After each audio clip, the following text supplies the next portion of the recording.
Hello everyone, my name is Sam, and welcome once again to the Over Manga Cast. That time we woke up in a podcast and had to explain manga, our heated adventures overanalyzing manga that we find interesting. And on this episode, we are going to be doing a little sports manga. We are reading Wait a minute.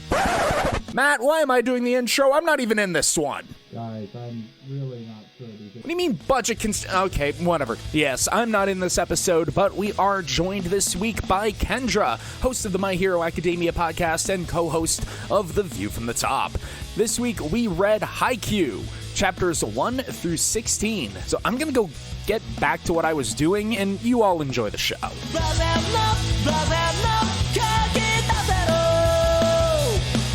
Hey, this is Matt, and welcome to the Over Manga Cast. We're minus a Sam today. Unfortunately, he accidentally ran into a bunch of his old middle school friends, and they found out that he did have a superpower about being able to turn invisible, and is going to go conclude the Generation of Miracles. But fortunately, Jay and Jacob are here with me, and we've managed to replace Sam with someone better.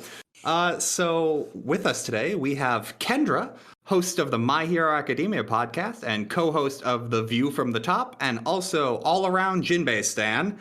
Kendra, welcome to the show. Hi, thank you for having me. Go Jinbei, go.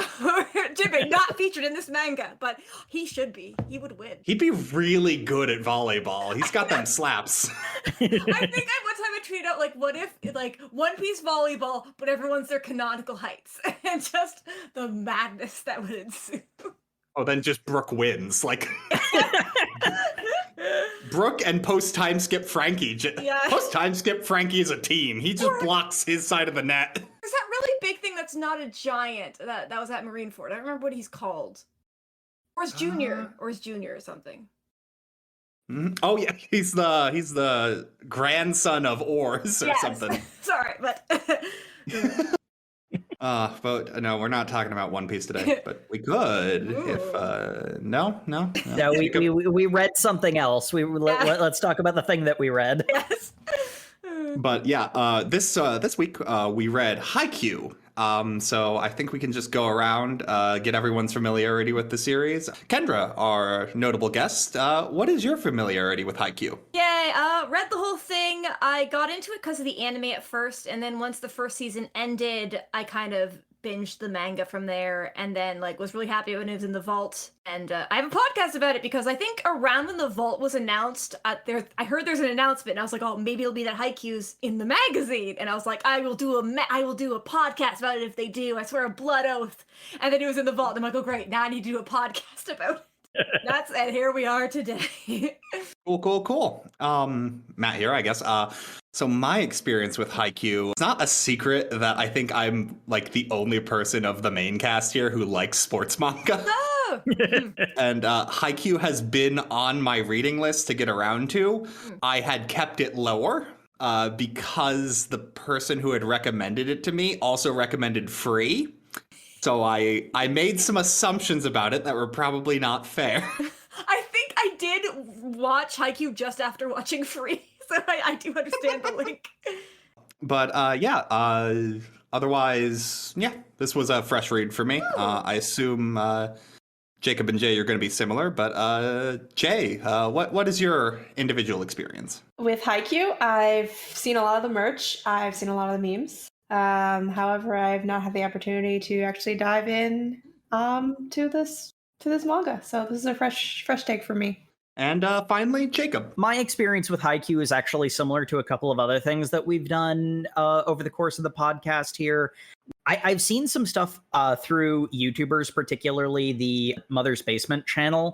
I've seen him talk about it, and it definitely looks interesting. You know, one thing from my perspective is I hate sports movies because they all have the exact same plot, but long form sports stuff I'm way more inclined towards because it can actually, do literally anything different. But there is also the factor that I just haven't really gotten around to Haikyuu despite wanting to. So it was good to sit down and actually experience it proper. So, Jacob, you weren't a big fan about the second arc we read being about raising enough money to rebuild the old theater? Gotta train to defeat the Russian. The Russian volleyball team. Yes! I was just trying to think of what do they do in Rocky? I think he fights a Russian. I don't know. I think that's Rocky 3. Yeah, that's Rocky Okay. 3. I haven't seen any of them, so I was like, I don't know. They're all basically the same movie, is the thing. But yeah, this is not Rocky. This is volleyball. And yeah, we kind of begin our little story with, I'm going to admit it, a very confusing place for me. It is the middle school finals. I'm going to be fully honest. I immediately bounced off like the first 3 pages of this because I thought I like got to the wrong chapter somehow. I'm like, this is a very like middle school finals everything, and then I'm like, okay, cool. This is chapter 1, and I made it about halfway through before I realized none of these characters' names I'm being bombarded with really matter, and I instantly like streamlined back into it because I'm like, you're hitting me with too many names. Oh yeah. I can't. Yeah, like even like the volleyball club first years, I'm like, who are you?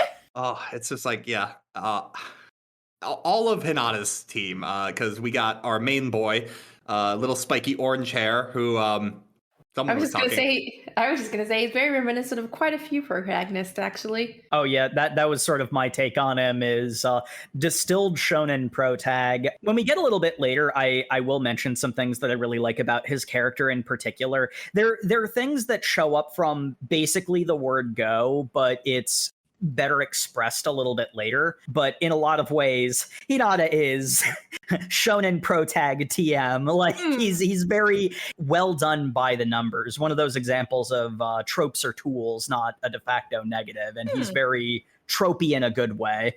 It's a good. Yeah, Hinata hits the ground running. You instantly know what to expect from him. He is main character immediately, as he has led his group of volunteer teammates.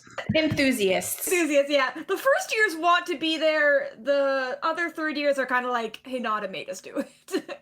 He begged us enough that since we're friends, I feel obligated to do this thing for him since he's nice. Volin begged. Volin told, Volin begged. For volleyball. Oh. Editing Sam, please cut that. Oh, now people are laughing at it. Yeah, Now it'll stay in forever. Stop! No. But anyway. The big thing for Hinata is that like he hasn't even really had a lot of opportunity to like practice a lot of like standard skills. He has a lot of natural talent, but he's only ever been able to do so much in terms of even be like not just not being able to play any games before this, but even practicing has been very difficult for him. Like he can basically just spike. Like he gets his friends to toss the ball for him, and that's essentially volleyball for him. Yeah, that's the closest he's gotten to proper practice. Just saying, my experience in volleyball, spiking's like 90%. The other half is like blatant homoeroticism. Whoa! My experience with volleyball is only Top Gun. So there's a card in Cards Against Humanity or something that's like homoerotic volleyball montage. I mean, it's not wrong. Yeah. But yeah, I have those short shorts. Or beach Mandatory. volleyball. But this is indoors volleyball. it's slightly different. Yes, I do appreciate that. Like Hinata kind of learns from this. Like he gets more practice like after this match, where he's like, okay, I will practice with the girls volleyball team, and like anybody who. And the fact that he's able to really, see that as an opportunity instead of like poo-poo it and like say, oh, I don't want to practice with girls. Ew, that's gross. Yeah. I'm like, no, I'll take whatever I can get. Exactly, and I think this is later on, but he as like Tsukishima or somebody serves, and he's like, that wasn't as good as the lady in the girl in this division, and I was like, yeah, this girl's better than you. Yes. I'm just saying, because I think we've managed to talk about Hinata this long without bringing up like his main character trait. My boy is short, and he is shorter than the girls on the girls volleyball team. So, Little dumpling. Yes, he's not quite a small giant. He's like a tangerine. He has a little tangerine. Oh my gosh, yes. He is also, though, you did mention small giant. He was motivated because he randomly rode his bike past a TV that was playing a volleyball high school tournament. volleyball tournament. Yeah. Yes, that happens. Character Yeah. motivation station. Mm-hmm. Saying how there was a boy from this one high school that was super short but super good at volleyball, and he's just like, I want to be super good at volleyball while being super short. Yeah. And I'm like, good job, Hinata. I believe in you. And that's like a common thing you kind of see in sports manga a little bit, where it's like, oh, but I'm short, and it's, I don't know, I think Haikyuu does like a kind of good spin on it, or like a, I don't know. I mean, you see that all the time in like sports manga in general, is the main character is smaller than everyone else. Like Hajime no Ippo, like his whole thing is he's like a very small, he's featherweight. Or there's like a sumo one that is also like, oh, he's really small. Like Yes. Edward and Elric. I messed that up. Yeah. Yes. Full Metal Alchemist, my favorite sports manga. At heart it is. Well, yeah, and I mean, like, it's the thing that shonen does as sort of a default of whether or not it actually expresses this well. Almost every shonen will at least visually present the protagonist as being the underdog. One of the things, though, that I've noticed that Haikyuu does is that it doesn't like pretend that Hinata's height isn't a factor he has to consider either. Kind of standard when it comes to storytelling, but it's good to, when you see those sorts of things directly addressed in that, like the reason Hinata's good is because he has a natural talent for the game and because he has extreme athleticism, but he's not an instant win button because, at least in part, not just it's a team game, but also because he does have inherent disadvantages that Yeah, he also hold him lacks skill. Is his big thing. Yeah. He's got a lot of like natural talent for the game, but it's so unrefined. Like in this beginning match, it's actually more of a hindrance than anything. Yeah. And experience, but he meets somebody in the bathroom. We're all good shonen. I know. No, Haikyuu has so much bathroom confrontations. It's like a meme. Like a running gag. It's just like the bathroom is not a safe place. I love how the second time it happens, Hinata makes a joke about this happening. Like, oh man, some serious shit's going down in the bathroom. Better just watch and be a creep. Yeah. Serious going down in the bathroom. That doesn't sound good. I'm concerned now. I set you up, Jacob, and then you just spiked it. Good job. No, we get if Hinata's our Naruto, we get to meet our Sasuke. I mean, that is very confusing.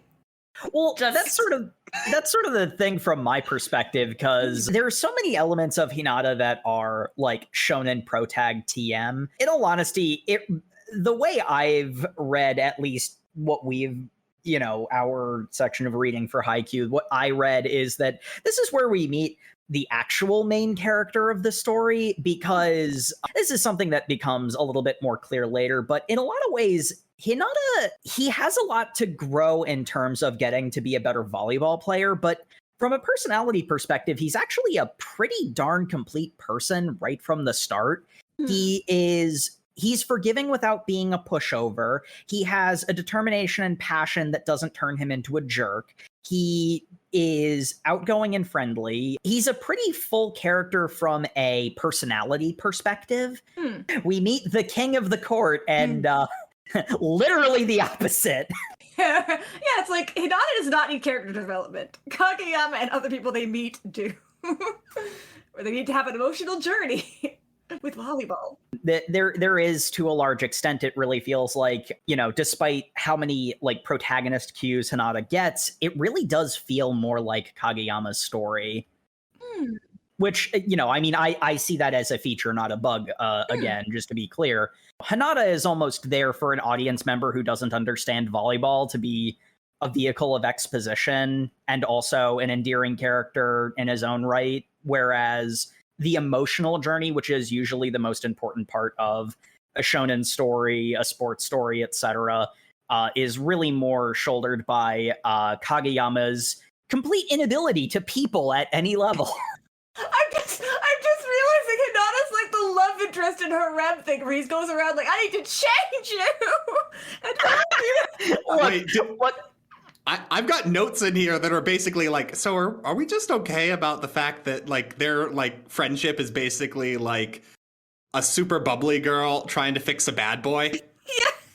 No, but they really don't get along is the thing. It's like, because Hinata's a good boy, but like Kageyama just rubs him the wrong way. And like Kageyama though isn't doing it maliciously either. It's kind of just very blunt and like I sometimes there are cases where he does it on purpose, but basically everything Kageyama says rubs Hinata the wrong way. And again, that's actually that's sort of what I said, that like later it's expressed a little bit better, because there are cases where Kageyama just says something nasty and there's just no justification for it, and Hinata doesn't put up with it. Like his friendliness and his forgiveness aren't a character flaw. They're a sign of how good and complete a person he is, because if you just do something nasty, he's not going to forgive you unless you earnestly apologize. Like, but then if you do, he will. We learn later how extreme this is, but like he's so focused on winning and perfection that he basically insults.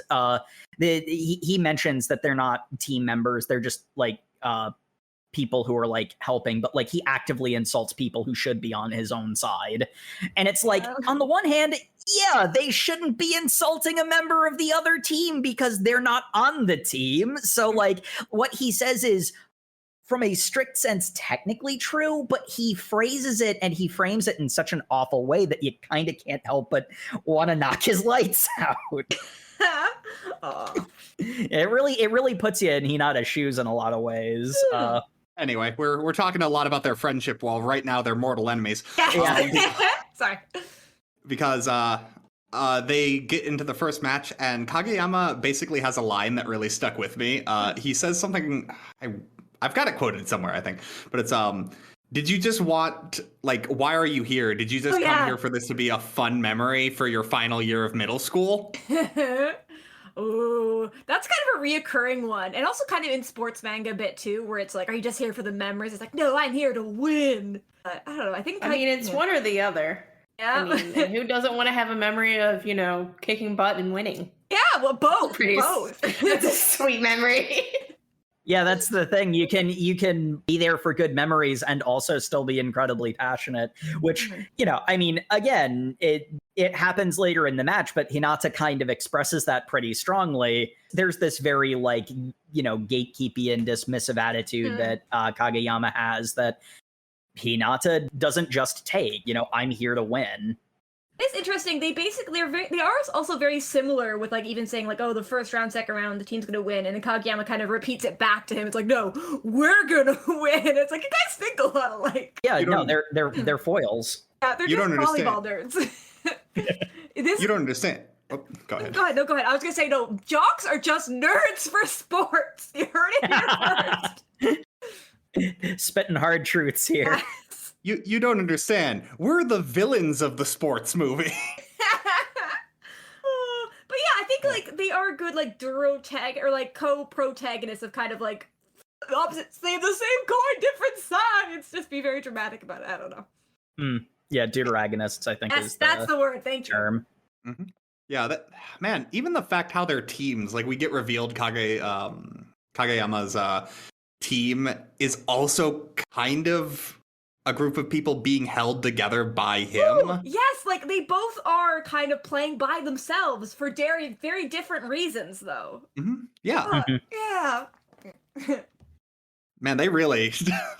they were like opposites. I was like, I'm not going to cry about volleyball this early. I need to at least make it to second. Because I think when I watched episode 1 of the anime way back when, I definitely cried. Because I was like, oh my god, the match, he tried so hard and he lost. And just like, okay, Kendra, calm down. Oh, yeah, because they get creamed, because turns out you get a whole bunch of people who don't know how to play volleyball. They don't instantly win because they want it. And I love it when that happens. Yes. And it's something I keep saying is one of my favorite thing about sports manga is sports manga is not afraid to tell the shonen protagonist just wanting your dream hard enough is not good enough. Reality ensues. Whereas like in a lot of like traditional like fantasy shonen manga, you can't say that because then that means the protagonist dies. But yeah, it's a classic issue when it comes to how to handle stakes. And there are ways around this for like higher stakes stories. But the advantage of something that doesn't put people's lives on the line is that the protagonist is absolutely allowed to lose, which means that their victory is not a foregone conclusion. Yeah, but Hinata gets creamed. Not before, at the very end, returning, or he stops it from hitting the ground in such a way that Kageyama's just like, hey, maybe that kid's not garbage. Well, he's able to, over the course of the, it's best of 3 sets, and obviously it's 2 sets. His team gets, I think he barely gets double digits between the 2 sets when it's to 25. Like there are a couple of cases where it shows that Hinata is really, really good. But the big moment that I think is in a different kind of series, you'd get like the rally and the plucky underdog protagonists end up winning, which doesn't happen, but it still plays this scene. The other team is watching Hinata play so unbelievably hard when it's like 22 to like 8 in the second set. The game is functionally over at this point. And they're like, why is he trying so hard? And Hinata looks over to the other side of the net and just with just a look of like clarity, honestly says, we haven't lost yet, right? No. Because the Furudate drew a horror manga before this, so I think he does a good job of kind of like doing really good, almost like a little bit scared. This isn't quite a scary face. I think it's more clear, but yeah, sorry. Yeah. Oh, that makes so much sense. I've gotten into a couple of different, video games, competitive games, because I am a weak nerd, not capable of athleticism.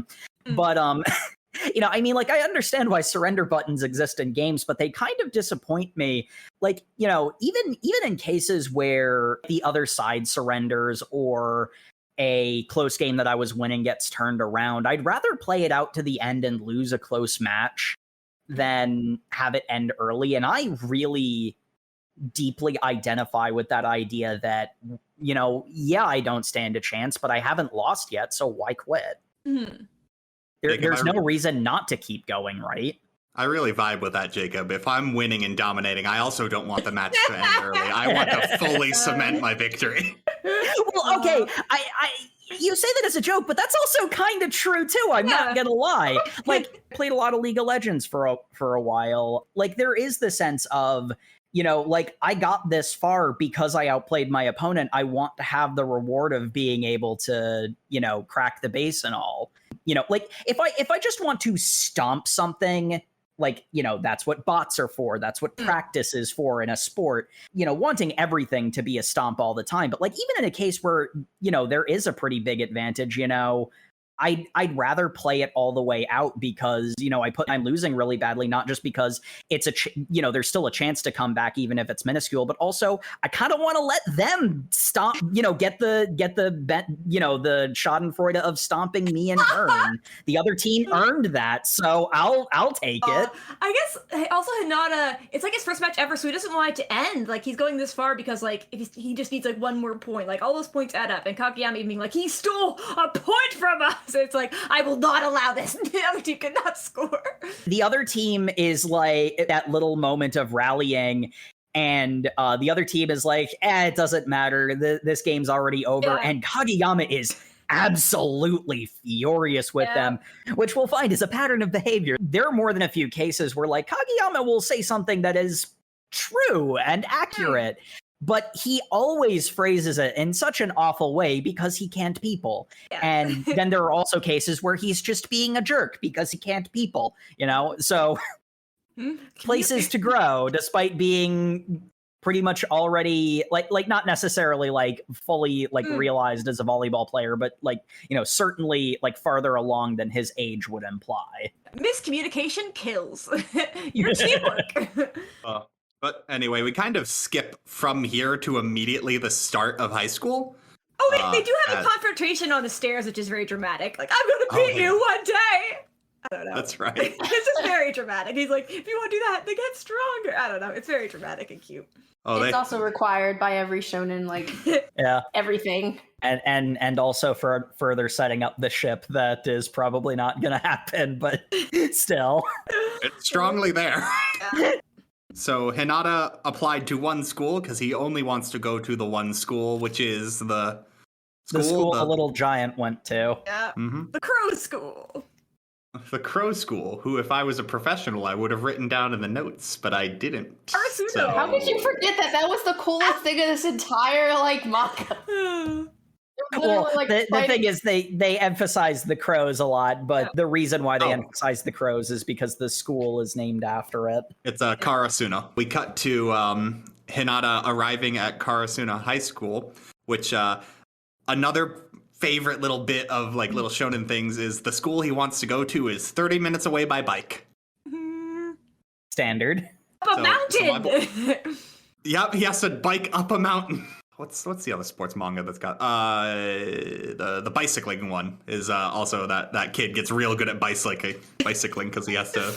Well, he's a nerd who rides all the way to Akiba. Yeah, so, I love Yabuchi pedal so much. Oh. I was expecting his 30-minute bike ride up a mountain to come up, as in like it gave him like real good stamina or something. Nope. I've got stamina. Bicycle. Yes. Ride my bicycle. Guys, we don't have the rights for either of those songs. You're gonna get us copyright struck on YouTube again. If I'm off tune, they can't do it. You're right. If it's a mashup, it's technically a new creative work. We were doing a mashup. I couldn't tell what she was singing at first. So I was like, I think she's singing Stamina. I'm like, oh no, it's a bicycle. Oh, geez. But yeah. So he arrives and is super excited to be at his new school, goes to the volleyball club tryouts, and is super excited up until he realizes who else is there. It's my favorite thing in the world. Like, how can I beat you if you're here? And it ruined Black Clover for me, because I was like, why are Asta and the other guy not on the same squad? Like, what? But that's not how rivals work, Kendra. It's actually really hard to be rivals with someone who's on your team. I know, which is why we're at this awkward predicament. And you know what we have to do? Get over it. You're going to be best friends now. Get to make up. You should have been like, you transfer him. Poor Kageyama also, I think, begins mentioning here, yeah, I tried to go to other schools. Rejected. I only got accepted here. But you're the king of the court. Don't call me that. Yes. Oh, the Kageyama faces are really cute. In like that chapter where he's like I was rejected, and the like, don't call me that is like, yeah, I know you're angry, but it is a little. It's like funny faces. Well, because Hinata getting into the school, he's got like everything he's wanted is coming to fruition. His dreams are blossoming. Kageyama is constantly getting rejected from the like things he thought was higher. This is a downgrade for him. He's on a downward trend while Hinata's on an upward. And they meet in the middle. Star-crossed lovers from different worlds. I mean, this ship is being set up pretty overtly. I don't know if, no spoilers, but I don't know if this actually does anything with that. I don't expect it to, given its age. Look, hey, other than constantly throwing in Hinata's huge crush on the club manager, my boy is unable to talk to her at all, which is weird because he had no problem talking to the girls' volleyball team, so it is just her. But we do meet the upperclassmen, who they get a very dramatic entrance. Or like, brum, brum. But we meet Tanaka, I love him. I just love him. Tanaka with the shaved head, looking like a delinquent, but with a heart of gold because he loves these kids. Yeah.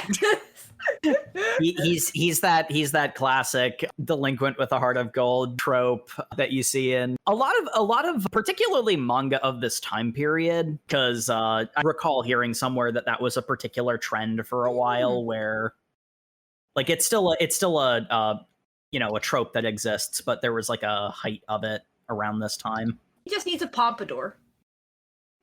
Really? Why don't they have pompadours? Because we're not in the 90s. Someone in Ice Shield 21 has a pompadour, and they have to wear American football helmets. Like, it doesn't matter. Does that work? Yeah. Just think of Frankie when I say pompadour. Just like he's like canon. Is that what Janochi's hair is supposed to be? Could have fooled me. I don't think it is, actually. But anyway, back to Haikyuu. Is that what we're talking about? I don't know. Haikyuu, yes. But anyway, so Kageyama and Hinata start fighting immediately because neither of them want to be on the same team. They want to beat the other person.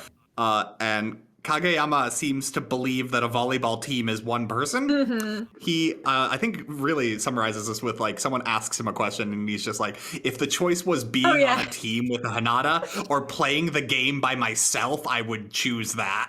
Like, it's like, too bad it's 3 touches, guy.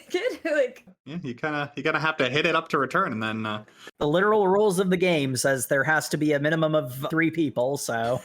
Or, like, it's funny because Kageyama's like, oh yeah, I remember you. You were the short kid who sucked. But in his head, he's like, oh, you had good reflexes and jumping ability that made up for your lack of height. It's like, just say that, Kageyama. No. but then he can't be tsundere. What are you not understanding? But anyway, their fighting eventually prompts them to, like, I challenge you on the court. They get into a real big, it's not a game of volleyball, it's anything I can serve, you can return. Yeah. Which is quickly disproven. Well, because Hinata can return it, just not to the other side of the net, because he is not good at the game. The ball then hits the vice principal directly in the head, exposing his toupee. And that is why the 2 of them are not allowed to be on the team for a little bit. I wish it landed on Tonica. It landed on Daichi, though. It would have been funnier if it landed on the shaved head guy. That's true. Oh, man. Especially if he then just, like, looked to the camera and there was, like, sparkles because of how handsome he is. And they're like, ooh. Yes! They are effectively banned from practice until they can come up with a contrived scheme, which is they immediately come, we'll challenge the upperclassmen to a 2v2 match to win our way back on the team. Midway through proposing this, the upperclassmen are like, no, stop, shut up. We were already going to have all the newbies do a 3v3. You're doing that instead. And Kageyama's just like, oh, well, fine. Well, yeah, because I mean, like, to some extent, Daichi basically tells them, come up with a convoluted scheme to get back, to prove your teammates and get back in. Like, he planned on all of this from the beginning, and that's fairly clear. I do like the upperclassmen just being, like, true to, like, high school sports, just utterly bullying their first years. In this case, they do deserve it, because they were just screaming at each other. They wouldn't stop. Oh no, they both walked into the gym and they're like, hey, 3rd years, we're the main characters. And they're like, no. Well, they didn't even, like, realize Hinata was there at first. They're like, oh my god, Kageyama! And Hinata's like, I exist! And then he's like, oh yeah, we kind of remember you, but yeah, we are the main characters. Our time now. But unfortunately, with Hinata being really bad at the game, to the point of not being even playable, and Kageyama not knowing how teamwork even works, they are going to lose unless they do what you do in a sports manga when you have a match in a week that you've never even prepared for. You train incredibly hard, because luckily Tanaka lets him in on the little secret that morning practice starts at 7 a.m., which means the gym's free before 7 a.m. I love how, like, thinly veiled this whole element of the story of them secretly practicing, because, like, everybody knows what's going on. And Tanaka is like Tanaka thinks he's being clever. Nobody's fooled by this. Well, Jacob, the upperclassmen tricked the newbies into 5 a.m. practice. Yeah, exactly. Yes. I would not be anywhere at 5 a.m. I don't know. Hinata, I don't think it's a trick so much as, you know, he's, I don't want to say gullible. He's the type of person who would do it anyway. Like, it's not really a trick in this He'd sense. want to spend that much time practicing volleyball. So I don't know if, at least for Hinata, it would be classified as a trick, as in, like, oh, I'm going to do this anyway. You've given me a venue in which I could do this. Cool. If anything, I would almost not be completely shocked if it was actually Tanaka who got tricked into practicing that early. He's like, wait, yes. Technically, yeah, Tanaka is known for showing up the latest, too, so he kind of was. Actual practices start, and Hinata's like, you mean I don't have to come in at 5 a.m.? I want to. Look, I'm not making any claims here. I'm just saying with what Hinata says to Kageyama later, I'm just like, maybe he's kind of into being bullied a little. Like, oh my god. But I was about to say, look, the thing about the 5 a.m. practice, our boy Hinata has a 30-minute bike ride to get to the school. So he's leaving at 4:30 in the morning to bike up a mountain. Dude is biking in pitch black night.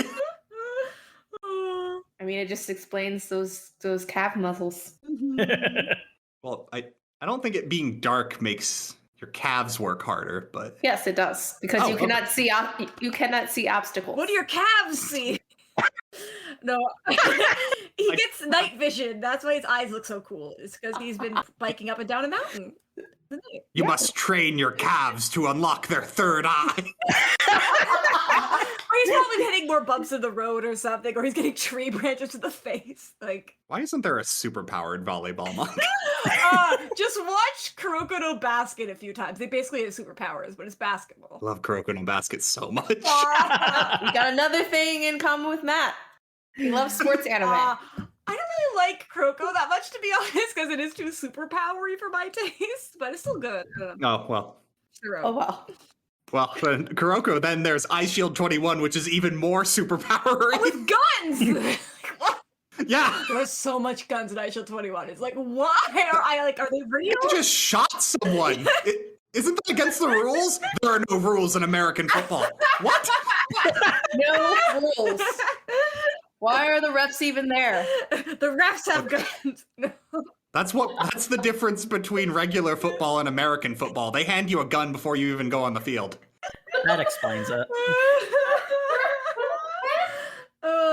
We get guns in volleyball. what? They have like cannons later where they're like, they're them paired together. Oh no, later there's a knife fight. Ooh. Is it real or fake? I guess you guys will have to read the rest of Haikyuu to find out. Anyway, yeah, they're going to their 5 a.m. practice session. They're working hard, and they basically montage it to the day of the day before the match, because on their way home from school one day, I'm not actually sure when this scene is happening, but they get bullied by the other first years. I think it's the day before, but the other first you just show up and be like, hey, you're small. I don't know. Tsukishima just comes to bother them, essentially. Yeah, Tsukishima is there to bully him because, like, hey, look, you're the king of the court. I don't think you know. I'm a first-year high schooler and I'm 6'2". Also, I have this guy with me whose name I forget because he seems like he's just there to say how cool Tsukishima is. Yeah. And he told to shut up over and over again. Poor Yamaguchi. Is that his name? He's also tall, but he's kind of just like the sidekick. Oh, he is just Suki's hype man. Like, But yeah, Tsukishima just comes in to bully the two other first years. And just his main thing is he thinks Hinata's worthless, which not completely untrue, but I think, did we skip Hinata getting to finally spike the ball? I think that's their training arc, actually. Yeah. Okay. Again, sort of the idea that like it doesn't pretend that his height doesn't matter. The thing that Hinata is particularly good with is that he is boys got ups. He jumps so well that like overcome the height difference and then some. Like that's his like protagonist thing. Tsukishima is coming to bully the other first years. It's specifically Kageyama that like he keeps pretending that he can't see Hinata because he's too short. Like that's like, you know, gimmick between them. Look, Jacob, you say that's a gimmick, but that's actually true in real life. Yeah, because he's like 6'2", Hinata's like 5'5" or something. Sometimes you just can't see people if they're over a foot beneath you. Like, Look, Matt. I'm over here. I mean, that only means you have more opportunity to trick the tall person. Yeah. Your vulnerable parts are closer. That got aggressive. Sorry. don't threaten me with a good time. Wait a minute. Whoa, this is not over Moncast over after dark. Sorry. Anyway. Kushima's bullying though is like done with like a smiling face. He usually is like, I can just throw the match if you'd like, and it's like, no. He calls it just a game or a dumb game. They're like, oh, how rude! This is volleyball. He does one of the sort of standard things in any like long form. My favorite thing in any like sports manga is when you have the character who's playing the game but constantly says, this game's real stupid. I'm just so naturally gifted at it. I feel nothing playing it. And I'm like, yeah, but you're going to feel the emotions that you can only feel on the field. For Tsukishima, it's like, it's so thinly veiled. Like honestly, he's probably the most punchable character I've seen in manga in a long time. Like, with intention, of course. There is also the aspect of, like, he is guarding so hard, it's obvious how vulnerable he actually is. He's guarding so hard. He's a blocker. Yeah. He's out. Like the metaphor isn't that layered. It's kind of just out there for you to see, which I like it when stories do that. And he also like doesn't hide. Like he likes messing with people. He tries to rile them up, like purposefully, really. But he gets Tonica. Tonica's like, I played shirts versus skins over here. Tonica, no one asked you to do that. Already done. Well, but he also kind of like helps us to get Kageyama's backstory because he kind of like keeps calling him king and like keeps pushing him, and he also saw the last game Kageyama played. Well, yeah, and that's sort of the big thing when it comes to Tsukishima from a character perspective, is that you can tell there is a sort of like fun ribbing your buddy sort of bent to his mockery, but there are also cases where he just crosses a line and is just awful.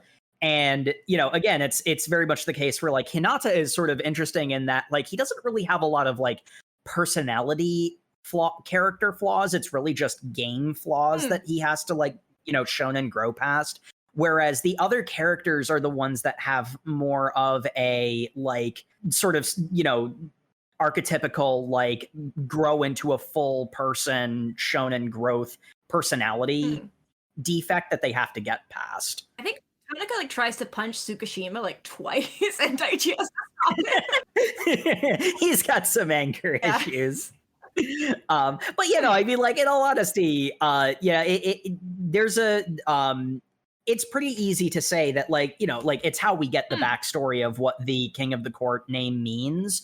But the way Tsukishima is just like, hey, did you know that that his teammates called him that as an insult because they all hated him? Did you know that other person who had been previously looking up to him? He's actually a complete asshole. Just so you know. Like, dude, calm down.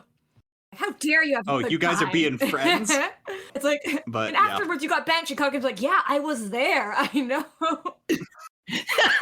Who are you narrating this to? I guess Hinata doesn't know, but well, yeah, no, like that's the whole thing. He's specifically narrating it to Hinata so that it can hurt Kageyama, you know. And it's like that's kind of the line between the sort of like cheeky, haha, you screwed up sort of like fun teasing that he does, which is, you know, like the fully realized final place that his character is meant to build towards, versus his character flaw of sometimes he just wants to hurt people for the sake of it. And ooh, you're not supposed to like him, and boy, you don't. But Jacob, you don't understand. He is the motivation those two needed.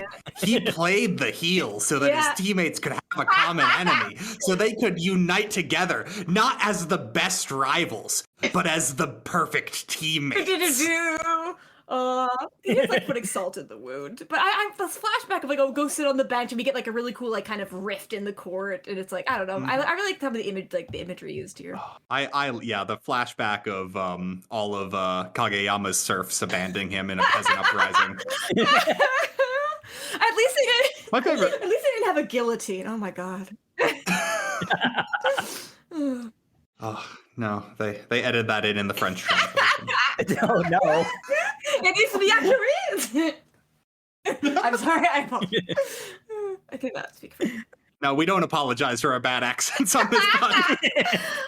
But, you know, I mean, like, it's a really affecting flashback because, like, we'd seen Kageyama, you know, screaming at his teammates and being obnoxious and stuff. And, like, there was in the first chapter, like, you could see the buildup of the coach recognizing entirely what Kageyama's problem is, you know, and, like, actually, like, seeing it, you know, like, the mechanical backstory of it all. But I think one of the things that was the most affecting scene for me was when Kageyama at one point when Kageyama sets the ball, they intentionally don't go there to spike it.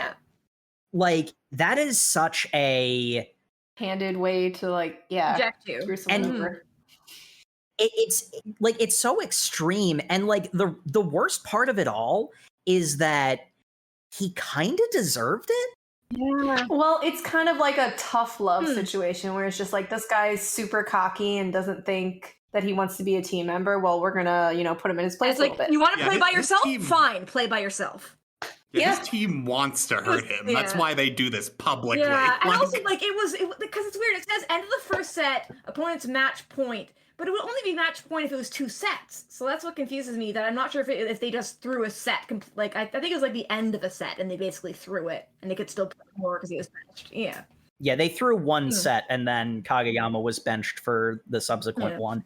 But like, there is something to be said of like, he had been being that level of awful to them pretty consistently. Giving people just desserts and whatever can sometimes be like, too extreme a response and whatever. But, like you feel bad for Kageyama, but at the same time, you kind of understand, yeah, he set himself up for that. Like, that was entirely his own doing. That was a completely like unforced thing. And it's versus like what he's thinking versus what he's like saying out loud. He's like, we have to find a way around the blockers, but he's just like, jump higher if you want to win. Get there in time to hit my sets. And it's like, they keep saying the best spike is, or like, but the ideal is a ball that's easy to hit for the spiker is what they say a lot. And he's just like, so.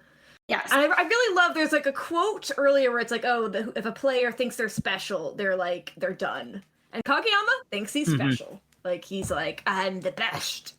I'm good. I'm a setter. Yeah, like they say, there's no I in team. No, and that's the thing I really like about this manga, because like a lot of sports manga, they pay a lot of lip service to there are no superheroes, like we're all a team.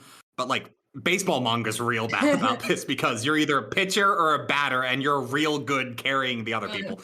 But in Haikyuu, it's very much volleyball is not a sport where you can have one person carry everything. Like, you are a unit. Well, this is sort of the interesting thing, because in a lot of ways, the thing that I think works so well about Haikyuu is that if you really wanted to frame it as if either Hinata or Kageyama was like the hero of the team and it was their story, you could basically write around things like setting and receiving and only focus on spiking or only focus on setting. You could do what a lot of sports stories will end up doing that causes that idea of teamwork being lip service in Haikyuu. Like, yeah, Hinata's just so desperate for anyone to play volleyball with them. He's just like, Kageyama, you're so good at serving. Just serve for me anywhere on the court. I'll be there. And I'm just like, oh, man. And then one of the upperclassmen goes like, no, the key to a good serve is not serving where you want him to be, where the perfect shot is. It's where he is the perfect shot. You're Yeah. Yeah. In other words, Hinata's just like the best team person you want on your team. There's no like back and forth fighting. He comes with a positive attitude and the energy to do it. Well, unless you're Kageyama, then there's back and forth fighting. And maybe a bit of Tsukishima. But yeah, I think you're right. Like, he has a good attitude. But that's actually the thing, though, is that he's not he is so forgiving. He's so willing to be positive and be there for you, but he also won't take guff. If you cross a line, he will push back, because if you don't, it ends up in the situation like Kageyama's last team. Yeah. And there is a very strong element of the two of them being they are truly mirrors of each other. They're so similar in the ways that they're different, because from Kageyama's perspective, he always treated it like he was the only member of the team on the team he was on. And Hinata, on the other hand, he could only ever barely scrounge together a team where he was the only real player. Like, they're opposites in that sense. And the problems that both of them have get solved by helping the other with their own issues. Okay, now I apologize for doing a joke right after a very serious good point, but I do like his "I'm here." It just makes me think of All Might. I am here. So he just goes to spike the ball. I thought the exact same thing. I've got that panel ready to Photoshop into an All Might panel. Yeah, That's amazing. But I think it's like kind of that. It is that same. Yeah. They both have overwhelming strength and power. And enthusiasm, yeah, and kind of like that I'm here is like very reassuring, because like All Might says it like to reassure people to like you're getting rescued. He's saying it to Kageyama, like, I'm here, I will spike that ball. Though he was going to spike it to send it to Tanaka, but Hinata's like, I just gave you a motivational speech. Give me the ball, bitch. No, he doesn't say that. But... Well, that's his immediate reaction. But then when he realizes, oh wait, we scored that specifically because it wasn't sent to me. I get it now. You know, yeah, exactly. Because again, like both of them have the issue of not really understanding what it's like being on a team. Kageyama because he's socially inept, and Hinata because he didn't have enough friends to play volleyball with. I love how Sugawara comes in to give this advice at the last minute, and he goes back to the other upperclassmen going like, okay, that should get them to work as a team. Like, that's a good 1 + 1 = 2.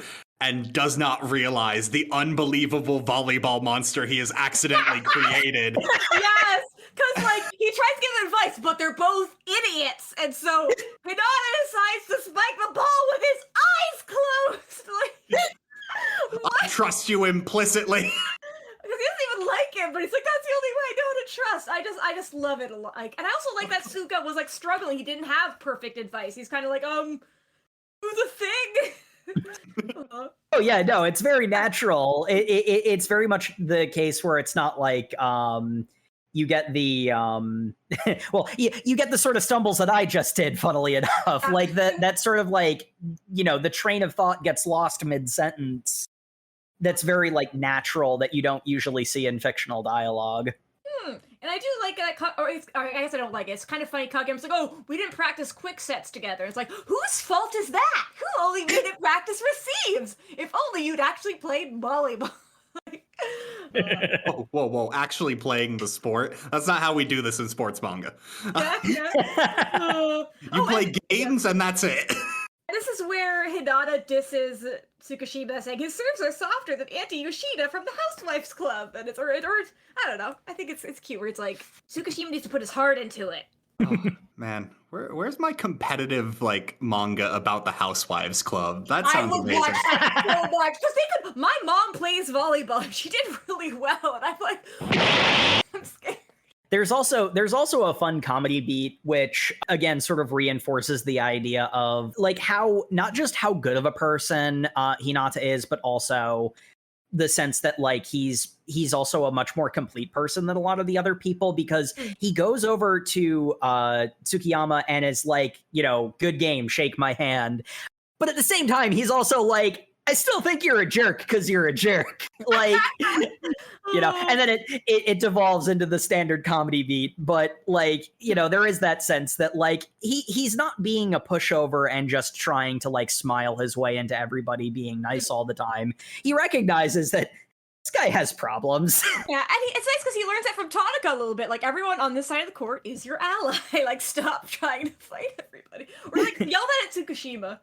I do like Sugawara also being like, you should be able to see your teammates too, and then Kageyama was actually able to like speak what he's thinking for once, and being like, oh, I'm jealous of your jealous of your athleticism, and now I'm gonna use it to all the best of my ability. It's almost as if he's bad at communicating or something. Yes. I don't know. But have any of you guys read or watched Big Wind Up Ufuri? It's a baseball manga anime. No, but that sounds amazing. What's it about? It's really good. It has almost a bit of a similar dynamic, but completely different. But like because Kageyama and Hinata can at least like speak to each other. In like the Ufuri, it's like the pitcher has like really bad social anxiety. And, like, he has to, I don't know, they gotta play volleyball and figure it out. But, like, it is a bit interesting where it's a bit more of, like, a toxic example of what Hinata and Kageyama have. Like, it's really, really good. It's, like, not available in English, but the anime is available in English. So interesting that you described what Hinata and Kageyama have as not toxic. They yell at each other a lot, but it's at least they actually able, like, to talk to each other at the end of this volume. Like, I think the big thing is, again, the idea that, like, if Hinata was either more aggressive or more passive when people were mean to him, I think that their relationship would be toxic. But in that case, I don't know how they'd be capable of growth without an outside force literally beating them into it. Like, because a big element is that really the only thing Hinata was missing was 5 other people who wanted to play volleyball. Like, yeah.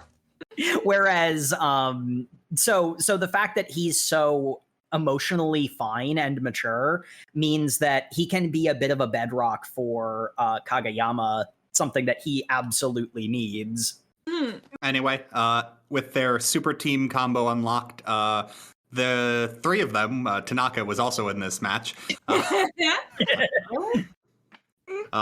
They clean up, they win, and they are allowed back on the team. Yay!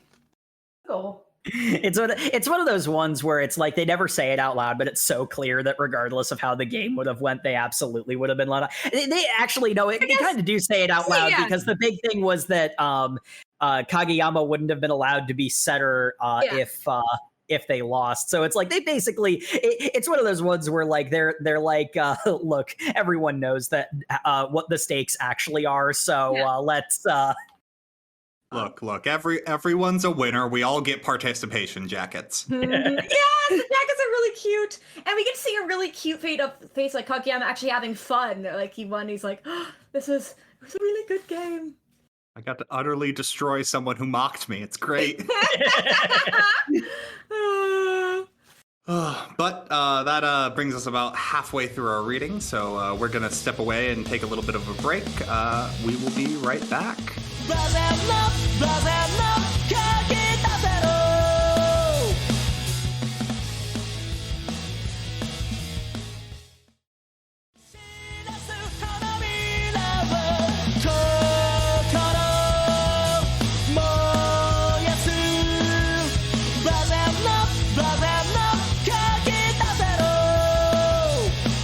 Okay, we're back, and we're about to dive into more Haikyuu. As we left off, New Boys got accepted onto the team when basically almost as suddenly in the manga, someone busts through the front door and says they have a practice game set up.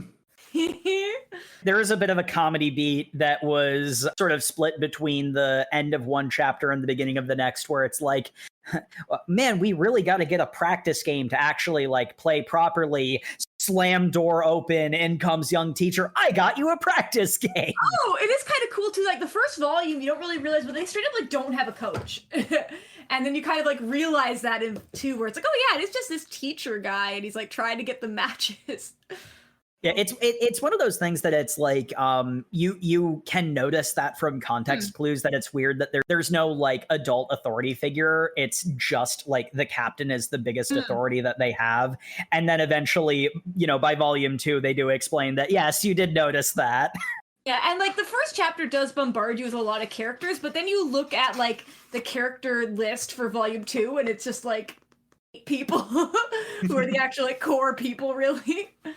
I like how it slowly introduces you to the rest of the team, really. Mm-hmm. And like, and Ishida's just there. It doesn't. It doesn't do what the first chapter, threatened to do of just throwing a bunch of names at you out of nowhere. You get to know people before they're important. I guess the Seijo team kind of gets thrown at us a little bit because I'm jumping way ahead, but okay. But yeah, they find out who this practice game is against. It is against Aoba Josha High. I did not pronounce that even close. Abajozai, and I think or the Seijo thing is like a in-universe like nickname for them, which basically just means Blue Castle. It's I was about to say the manga then will sometimes say Seizo, but then also will occasionally say Blue Castle. So I thought they were 3 different places for a second. No, it's just like a nickname Abajozai has, because it's taking like different kanji and merging it together. It's like, I don't know if it's quite a pun, but I think it's like, I don't know. I sometimes still think of Seijo still, but it's like Abajozai, Blue Castle. Abajozai doesn't quite mean blue, whatever. I'm not weeb enough to understand such things. Until I hear differently, I'm just going to assume their school is a Blue Castle. So I think it means like east of like some castle or something, which is actually it's weird. Whatever, it doesn't matter. Gotcha. Kageyama King, or no, Okagawa Grand King. That's all I need to know. Why is a castle? That's the other thing, though. The important thing about this school is that's where all of Kageyama's old teammates went. And the condition for playing this practice game is that Kageyama has to be the setter for the entire game. Burr, burr, burr, burr. And I really do like the character beats of, like he's legitimately not happy about the arrangement and not getting to play, but at the same time, he also does kind of want to see if, this random blind spike thing can actually work in a real game. We get a scene that is basically illustrating character growth in that Kageyama is able to, after a few tries, correctly express his feelings on the subject that, like, I'm sorry I'm taking your job before I earned it. Yeah.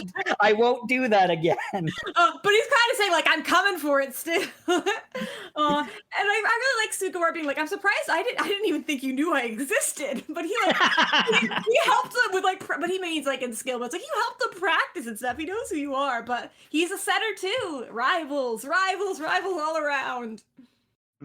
Yeah, the sort of fun thing is that one thing that Haikyuu will do, and it mostly subverts this, but it does play it straight occasionally, where like they make a point of your rivals are the people on the other side of the net, but they still do occasionally manage to express rivalries between teammates that like pushes them further.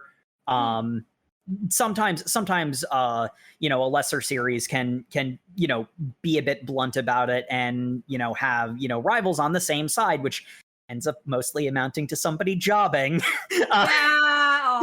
Whereas Haikyuu is a little bit more nuanced about it. We do get Yamaguchi being like, I'm the only first year left out, but he still doesn't make it. And instead, Enoshita, the man we've never seen before. I think I've never seen him before. He's just there. Oh, but anyway, this is a traveling game for them, so they all load up on the bus, and Hinata has a bit of a wardrobe malfunction. Yeah. We did miss. They got threatened with a broom because they held Hinata up, and the merchant guy was like, "Hey, no bullying!" Or like a feather duster thing or something. I just like that. It's cute. But now they gotta actually go, and comedy ensues. Yeah, they go like souvenir shopping when they get there. It's weird. Like they pick up meat buns and then go to a restaurant. Oh, no, I think they're still just coming home from practice here. They haven't left yet. I don't understand how traveling works in this manga. Then clearly, like I think there's a scene where the team goes to get food together after it's been announced that they're going to have this game, and then they also bonding. And then they say what the layout is going to be of who's going to take what position. And then someone makes the terrible, terrible decision of telling Hinata that you are going to be middle blocker so that you will be perfectly set up to constantly react to Kageyama being the setter. Mm-hmm. Which means, hey, I know middle blocker is actually supposed to be the tallest person on the team, but it's going to be you. And don't worry, our entire offense depends on you being perfectly good at what we've set you up to be. At which point that utterly destroys him. No pressure. And also just like they consulted Kageyama too, because again, there's no like adult in the room really who knows anything about volleyball. So they're kind of like, you're good? Do you have any ideas? He's like, sure, make the short guy the middle blocker. What could go wrong? But I think it makes sense. Strategy. Well, the thing about it is that ultimately it is explained later on in the game that there is actually a plan here, and that it does actually because the big thing is that they have an offense, but they functionally have almost no defense. Their captain is a generalist who has a mild specialization towards defense, but they have holes, and this sort of weird starting lineup is designed to as a best attempt to fill it as best they can over the course of the whole game. It's almost like they're missing a player that is somehow all of their defensive positions. Which is it's weird for volleyball, but it's true, kind of. I don't know, we get kind of a bit more of like volleyball explained to us, and I do appreciate like the stress really gets to Hinata, and then I don't know, they get a club room, which is cute. Also, I do want to shout out Hinata fashion trends of the jacket pants. I feel like that should be a that should be Why didn't that catch on? Stealing Tanaka's pants. yes, puking on Tanaka. He just has it out for Tanaka. Really, Not really. No, because Tanaka's too good, so he's just like. He's like, no big deal. I've just triple wrapped my pants in plastic. Plastic bags. I have to throw these away and burn them. Yes. But he's like, forget about me. How are you feeling? It's like, Tanaka, he just vomited on you. Be a bit more upset. They keep asking to pull the bus over. I don't understand. There's no bringing back like vomit clothes. You literally have to burn them. Like, yeah, does he have to change another pair of shorts? Because he's wearing like the pants over his shorts. But I'm like, it would soak through. Like, Yeah. Yeah, it's I don't know. It's kind of telling that they do a lot to like put Tanaka like alongside the first years. Like he's the upperclassman who's like most closely attached to them. The punk is the most emotionally mature of that group of character. Well, the punk and the guy who puked on the punk are the most emotionally mature of that group of characters. A little alarming. It's kind of interesting because, like, Furudate tends to introduce characters in kind of pairs, and Tanaka at this point doesn't have, kind of... Another half, yeah. Yeah, he delegates him to Team Mom. Well, I mean, funnily enough, I was about to say something similar. I mean, like, sort of the thing that he ends up doing a lot is he'll end up, like, working alongside, like another character. Like he doesn't have a pair that's specific to him the way that Hinata and Kageyama are. He can just attach himself to another person who their normal pair can't, like, you know, help them in the way that it's needed. Then Kageyama will just pop up and give them street thug advice, which works somehow. Tanaka has mastered the art of being a third wheel. Yeah, it's a skill. But anyway, the bus arrives at the school, and Hinata rushes off to immediately go to the bathroom. Because he is not doing well, and it should have been clear to everyone else. But I think we do get, I sent it in the Discord chat because I thought it was really funny, of just, like, Tanaka's face and be like, you're talking about me? Hello, I'm here to kill you. Tanaka has serial killer vibes, and then the glasses jerk ends up... Vibe. Oh, which kind of vibe, sorry? I have firsthand experience of creepy upperclassmen vibes. Oh. It's a vibe.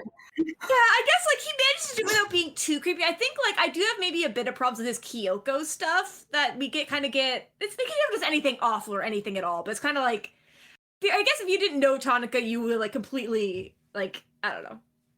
Be more concerned. Yeah. And, like, I don't know, Tanaka doesn't actually fight anybody, but I think It's played for a comedy beat, and then one of the things I like is Glasses Jerk over here meshes with him in all the wrong ways for a really hilarious scene that the captain has to grab them and drag them away apologizing. And poor Kageyama's just standing there. He does look intimidating because that's just like his resting. He has resting in his face a little bit.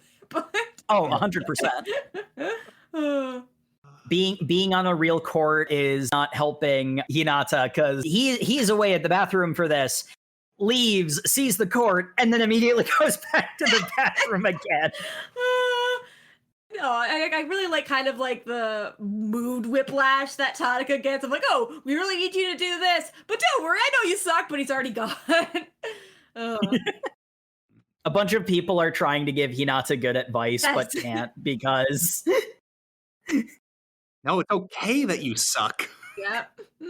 Yeah, like the thing is they're trying to convey this is a zero stakes game. Yeah. Nothing bad is going to happen if we get crushed. Like, let's try not to, but you know, no reason to be nervous. There's no stakes to this. Victory means nothing. Gaining experience is what matters here. Yes. But winning feels good. Ah, dang it, Hinata, you got a point there.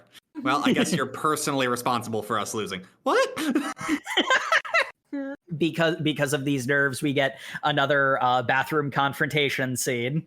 Was this with other teams? Not captain, but like Onion Head. Yes. Onion Head, yeah. Yutaro Kindaichi. Yes. one of the like main former teammates of Kageyama. Just kind of bros it up with Hinata in the funniest scene ever, because they're both like, man, Kageyama's such a pretentious jerk, isn't he? And Hinata's like, you sure are right. Every day I'm a peasant getting crushed under the iron boot heel. I love it so much. But he's actually just complaining about buns.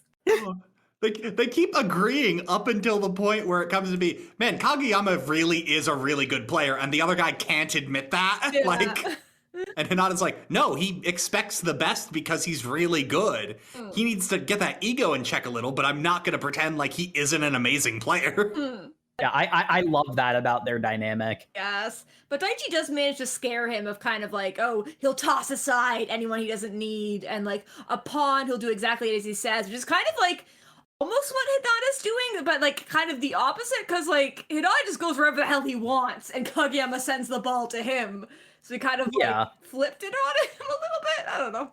Well, yeah, I mean that's sort of the big thing that has previously been Kageyama's biggest problem, is that he doesn't treat his teammates as fellow players. He treats his teammates as resources for his victory, but with all the other nerves that Hinata is dealing with, considering, like, you know, I mean, Hinata's gotten better.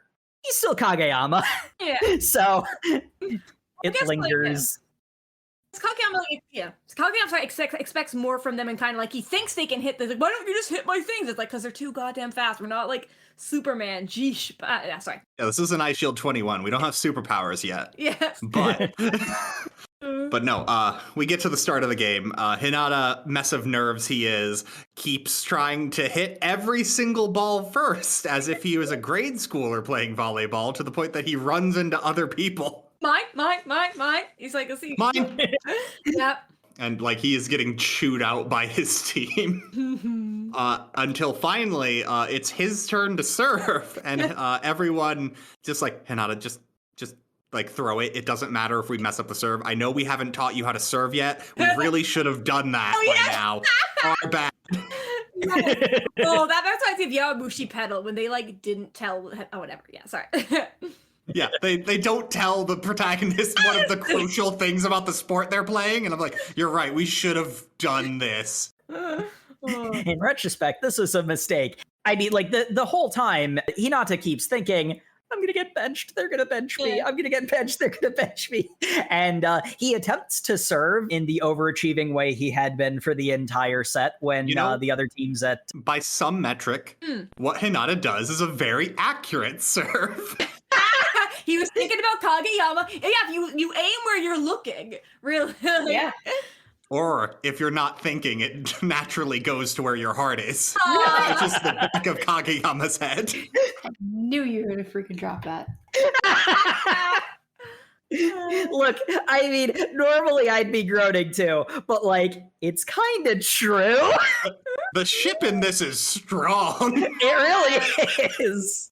But yeah, so he texts Kageyama in the back. The entire game goes on pause for Kageyama to turn around to walk up into Hinata and go like, so, what you messed up about, buddy? Huh? You must be real nervous if you hit me in the back of the head, because clearly you're more afraid of that than doing what you just did. No, I'm not. Oh, really? Then the worst thing you possibly could have did just happened. Maybe stop messing up. I love his little speech, because honestly, it's kind of what Hinata needs to hear. Like, the well is nice and spooky, too, where he's like, well. I was just gonna say that. There's a really great moment of the final bit of the rant is building, and Hinata turns away to go sit on the bench where he thinks he's being sent, and Kageyama screams, "Get back out there and do it right this time!" I do appreciate it. It's like the changing of the sets, but they do stop and talk a lot. But it all like practice match. Yeah. Because Hinata's serve gave the set point to the other team. And considering what the other team wanted this practice match for, I'm sure they're 100% fine pausing the game to watch Kageyama be a giant tyrant and ruin some other team. Yes. Like, can we get popcorn out here? Yeah. Like this kind of blow up is what they were doing this for. Like, that's the point of their condition, that he has to be the setter. But Tanaka shows up and he also has a speech to make. And his speech is basically the culmination of everyone else's speech that you're right, you're completely worthless and this game doesn't matter. But you can suck really hard at volleyball. That's not the point. Keep getting better. Also, I'm your senpai. Call me senpai. Yes. Say it again. It's the nicest you suck speech ever. Tanaka's just like, it's Tanaka senpai, and he's just like, Hinata's like, yeah, you're so cool. The other upperclassmen are like, what just happened? How did that work? And I don't know, also again, like everyone on this side of your net is your ally, so like it's not just you playing, like you can rely on us. If you fail, it's okay because there are 5 other people who will do their best to make up for it. I think Hinata's shonen superpower is that he can take vague speeches of advice and turn them into motivation to win games. It takes a while though, not just any advice. You have to like hammer it into him a few times, and he's like, okay. But this motivates Hinata to run up and be his old self, jump up and go for a spike. Except he whiffs, and he's just like, I just had all that motivation, and I failed? What is this? And in the middle of beating himself up, Kageyama is just like, oh, sorry, my bad. That was a little high. Mm-hmm. And no one is able to process this. I'll get it for you next time. Well, that's sort of the fun thing, because what it focuses on is the other team, particularly Onion Head, really can't process it. But you sort of get the impression that whilst, like there's some level of surprise to Kageyama apologizing for making a mistake, it's not really lingered on from that our team's perspective. Like, I don't think Hinata's really like worried that he missed. He's just genuinely confused because like his eyes are closed. He has like no control over this. It's weird that he knows he has control, it doesn't. But he's just kind of like, what? And that Kageyama, I don't know. Kageyama swallowed it, like kind of like Hinata kind of like had to swallow his pride. He's like, okay, I'm gonna like actually train with a lot of different people. Kageyama had his pride broken. He's like, okay, I need to actually work with other people. I don't know. Now we can apologize. I think there's also I think there's also an important element to like his mentality, and this is something that you can take into like this is a real life actionable thing one can take into any team-based competitive thing. When you recognize that you're on a team and that your purpose, no matter what your position is to set up your allies to, make the team stronger as a whole. When you stop pretending that you're the star, when you stop pretending you're the only one who matters, you can recognize when you make mistakes. Because Kageyama is so good, he should be able to recognize when he's the one who screwed up.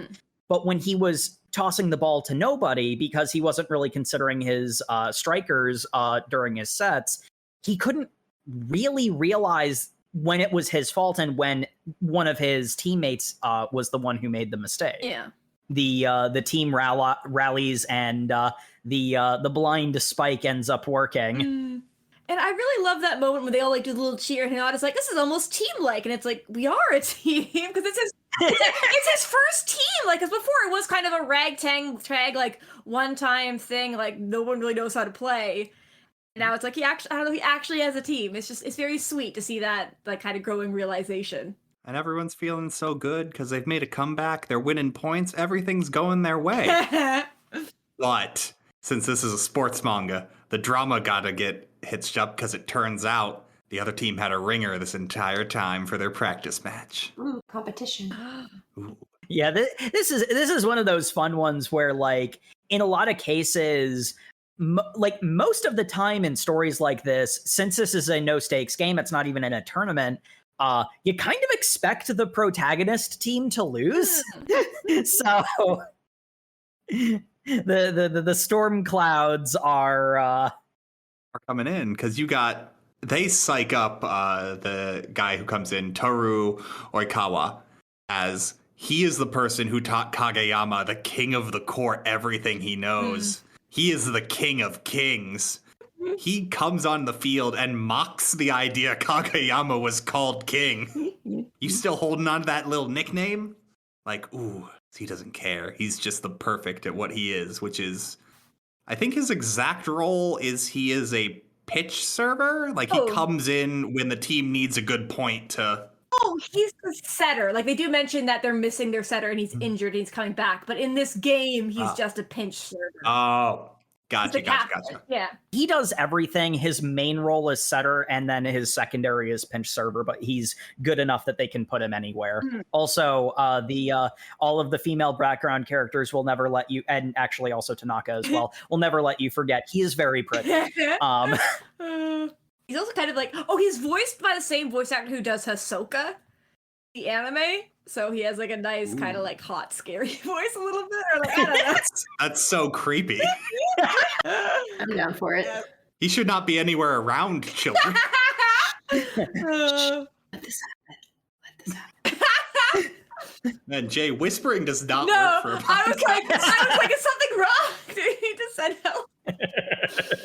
Gotta get you an ASMR mic so you can just whisper. Oh, finally, that'd be awesome. I've wanted one for like a year now. Crinkle paper. I do like, they're like, why is he pointing at Tsukishima? It's like, he's serving him. It's like, no shit. What do you think he's doing? But and he comes in and he dominates the game. He cleans up. He is getting point after point, and then he goes a little too easy. Man starts playing with his food. yeah, because they made him have to actually aim a bit more, and he lost power. Because they actually managed to remember how defense works for once. Well, they specifically reorganize where everyone is on the court and their positions to have their one decent defensive player basically be in the center of the court. Oh, but it's so good because he lets up his guard for a second after that. And man, Hinata rushes in, taps it up on the far left. Kageyama just like lightly sets it up. And you're like, who's he setting it to? On the right side of the court. Hinata again? Yeah, because it's nice. It's one of the... Hinata actually manages to block as well. Like, he gets a hand on it. I don't know, he does his job. Yeah, he because the thing that they told him is that you can jump high enough that you're functionally the same height as our tallest player when you're blocking. The problem is because you have to jump to do that, you're going to be slower. And that, no matter how good your reaction time you're always going to be a little bit behind. So don't worry about stuffing spikes. Just tip them up so that they can be set for a counterattack. And one of the best action pages in our reading section, actually probably the best action page, is seeing, it's almost from the other team's perspective, like seeing how it feels like Hinata is literally in two places at once. Yeah. He's so fast. It's such a good action scene. Like, it is literally block, tap, slam from the other side, and you're like, wait, no, did he run across the field in like the 2 seconds this play was? Jeez. And he spikes it, and they get the match or the set and match winning point. Yep. I love it so much because what happens, like, it takes the cliche of we were just toying with you and brought in a ringer so we can give you the catharsis of there's always bigger teams. Yep. And they were like, no, screw that. We win anyway. Yeah, I mean, because like the thing about it is, there is that element of, because this is a story about sports, therefore nobody's life is on the line. And that means that the protagonists can lose. It's honestly like in this kind of game, it actually ends up reversing the cliche where you're like, they're 100% going to lose, but have learned an important lesson that they'll take to the tournament that has high enough stakes that they probably won't lose at least a couple of games in, if not lose in the finals. Because again, sports series. And Jacob, you speaking reveals your ignorance, thinking there are no stakes. Losing in high school volleyball is worse than death. They don't have to win, therefore they can lose, is sort of like the conceit of making the stakes of the game so low. But they can also win. Like, that is also a thing they can do. So like they end up subverting the sort of inverted cliche and, let them pull out the last minute victory. And the team they were playing was missing their kind of like star player or their like captain. So it's kind of like, I guess I kind of wish they'd lost a little bit because I think like it would have helped show like how ragtag a team they were. But I guess it makes sense. I think the way you've put it has sold me on it a bit more because that was going to be really my. Oh yeah, they set it up to be that. Like the captain is going to come and put him in place. Yeah. But the problem is their star player doesn't come in to put them in his place. He plays with his food. Yeah. He toys around when they've unlocked a combo that is actually just an incredible... Like, this match was a test to see if that thing they found out these two players can do was worth going into a real game. Yeah. And they found out, like, it was already game-worthy at this point. Like, the reason why I was okay with letting them win this match that they're, strictly speaking, narratively absolutely allowed to lose, and you kind of expect them to lose, particularly Hinata, but most of them are like, wow, we beat the fourth team. And then the other half of the team is like, yeah, and if we were dealing with those serves from the beginning of the game, we wouldn't have gotten to set 3. that was embarrassing, guys. Yeah. We have a long way to go. And it's cool because it's also Takeda kind of realizing, oh, they need a coach. Like, I'm just an English teacher, essentially, and trying to give a nice speech, but, like, they need an adult who knows volleyball. I would have thought he was a chemistry teacher from that metaphor they really do fill out the rest of that chapter with, because they're like, it's almost like you're in Brazil, or in America, or in 2 places in Japan. And I'm like, favoritism a little, guys, but whatever. Where this magical chemical reaction can come together to create the perfect volleyball team. And I'm like, I don't think that many perfect volleyball teams come from Japan, but whatever. I think it's like a perfectly normal volleyball team. I don't think he's saying, I think he's just saying like a chemical reaction, like create something special is happening here. Mm-hmm. Again, it's a manga, so like they're the main characters. Of course, it's special. Yeah. I think it's very cute though. I do love that they're like, what was he talking about? It just chemical reaction just makes me think of chemical romance. So it's like, you guys are gonna make a band. I'm like, there's already a pretty strong chemical romance going on here. They're an ionic bond if I've ever seen one. Yeah, there is the sense that people don't really understand what he was saying, but also it was vaguely inspirational and they appreciated it. Like it. They have a great reaction. That is Haikyuu's bread and butter at this point. Vaguely inspirational. Yeah. A lot of these people are bad at communicating. How about that? And it's nice that like Kageyama and Kindaichi kind of like Onion Head kind of get like, no, neither of us are going to apologize. We were both kind of jerks. Like, okay. Confrontation scene number 3, which is the one previously mentioned where we have Hinata hilariously, oh, I guess they didn't see me. They totally saw you. But also, they've set this up twice and then mock it on the 3rd time. And he even like singing a toilet song. He's like, potty time. It's like, Hinata, why? But I love this scene because like the thing that I think is the most clever about it, because like, like there's a lot of stuff that's, like specific to these two people airing out their grievances. But in a lot of ways, Onion Head over here is basically saying, stop doing the sports movie trope that you're here for. I don't want to hear it. And Kageyama's like, okay, then I won't. So no apologizing. I wasn't going to. No matter what, I won't forgive you. I don't expect you to. Like, and I mean, there is a level of like he's kind of talking past Kageyama, that thing that Kageyama had a problem with. And the character growth of like next time we're gonna win again, and it's like he said we. It's very sweet. That's sort of the element of the stuff that's unique to like the Haikyuu story itself is almost kind of stated out loud. And again, I appreciate when a story will at least say some of its metaphors out loud to say that, yes, audience, you did notice them like setting that up and paying that off. The sort of like meta-contextual aspect of like, you expect this to be the reconcile scene, and it's not, because they have no reason to do that. That's not who these people are. Mm-hmm. Like, they were never friends. They were just teammates who had a falling out, and now it's like they're on different teams. They're not teammates. They're not friends. Whatever. Yeah, they had 3 years of middle school to build a grudge that, like, a single match of shouting at each other isn't gonna solve. Like, you aren't owed a resolution from that. But anyway, with their practice match in the bag, they return to their high school victorious. I like that Oikawa kind of shows up to gloat, even though, like, you lost! But he's like, you're... or, like, not gloating, but, like, you receive suck. And he's like, yeah, we know. He's like, okay. He gets a couple of background scenes to establish him as the supervillain, I guess. Like there is almost a bit of a cheeky, yes, I am the evil one that you must defeat.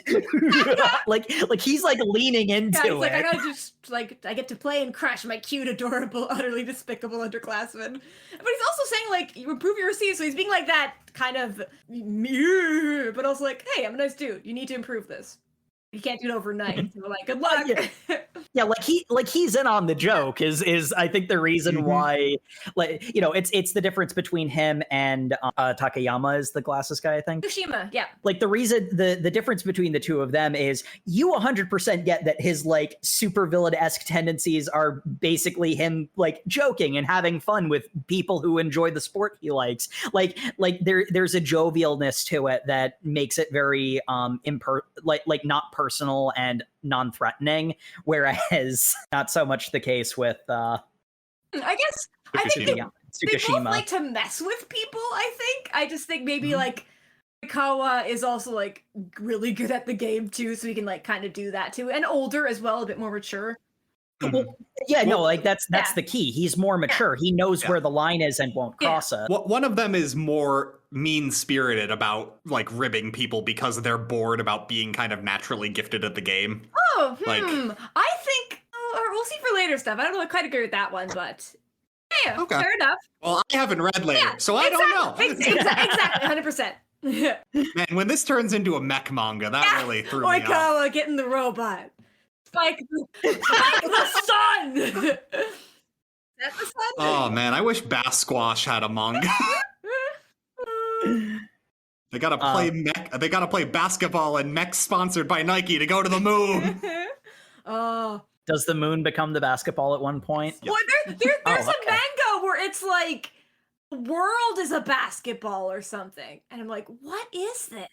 Oh, not to go into this, but I'm a little burned because someone sold that to me on it was a sports manga. It is Oh, it's not. not? I have only maybe read the first chapter or something. So the Earth gets turned into the size of a basketball, but they do not play basketball in it other than the first like few pages. Aw. But someone on Twitter told me it was a basketball manga when I bought it. That just makes me think of like I started Evangelion because I saw Shinji playing the piano and I was like, oh, I'm watching Your Lie in April, so that maybe this like I knew it was a mecha, but I thought piano was more important. They only played.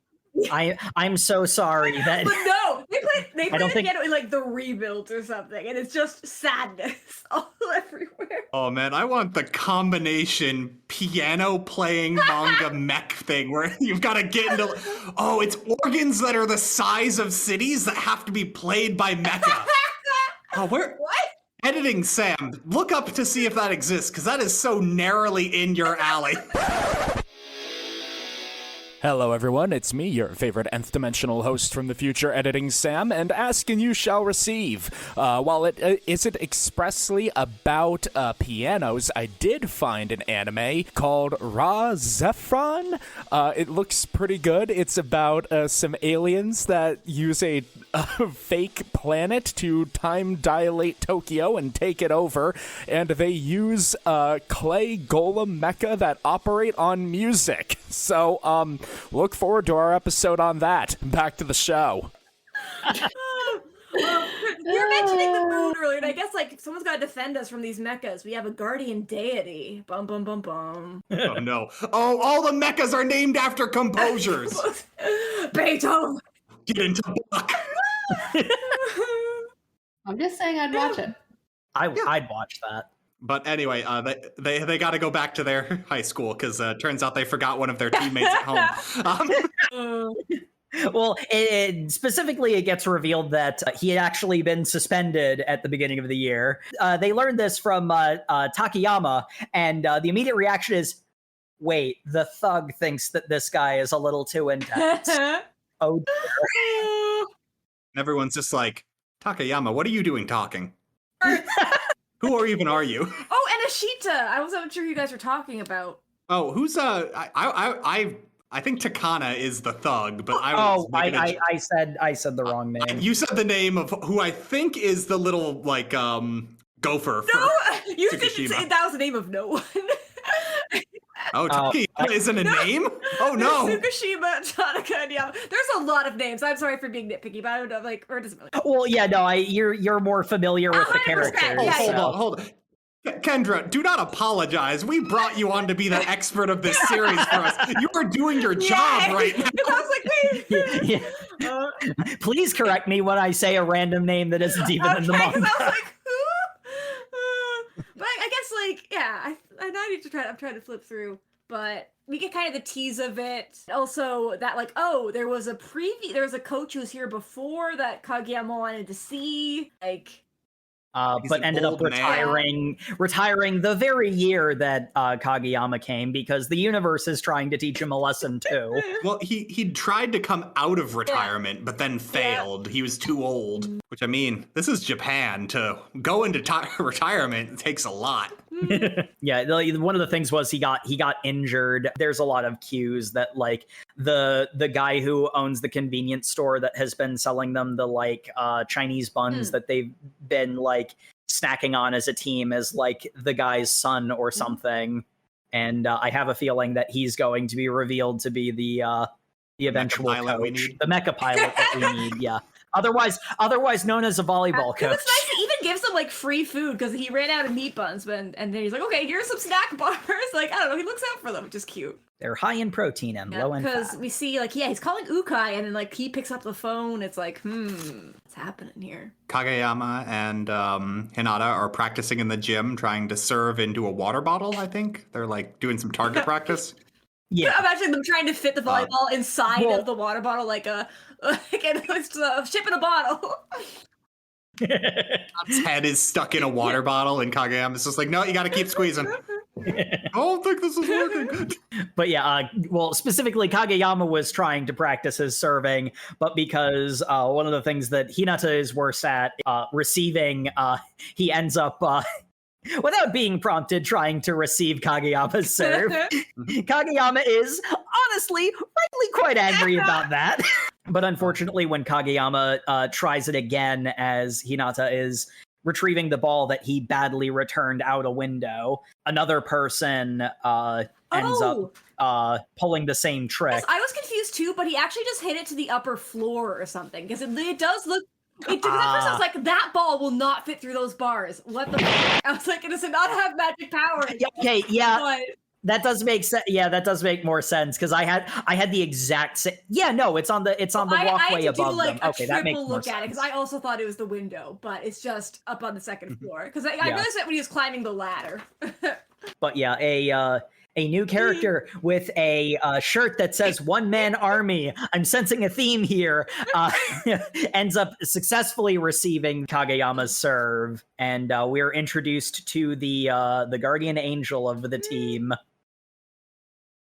Yu Nishinoya. Tiny boy. Defense specialist, and notably shorter than Hinata. He is very shocked about this. It is cute. That's what happens when your school's claim to fame in volleyball is you had a really short player who was really good at the game. You accidentally get a whole bunch of really short people coming up to your school thinking you can be volleyball players. It doesn't work if the whole team's short, guys. I don't know, we got like a bit of a tease of the libero, however you say it, position, and it's like, oh, what's this guy like? He says he has a big person. We're like, he has a big personality. He has spike. He has like dyed hair or whatever. Mm-hmm. He's got the sort of like not mohawk going on. Yeah, and like he looks just as much like a manga protagonist as Hinata does. I thought his jacket was like a leather jacket, but it's just the the normal sports jacket. But it just looks extra cool on him for some reason. But with that brings us to the end of our reading today. So let's, as always, let's roll into the discussion questions and get going. Let's start with... You ready for this one, Jay? Yes. Okay. Well, Kendra, you're our guest, so we'll start off with you.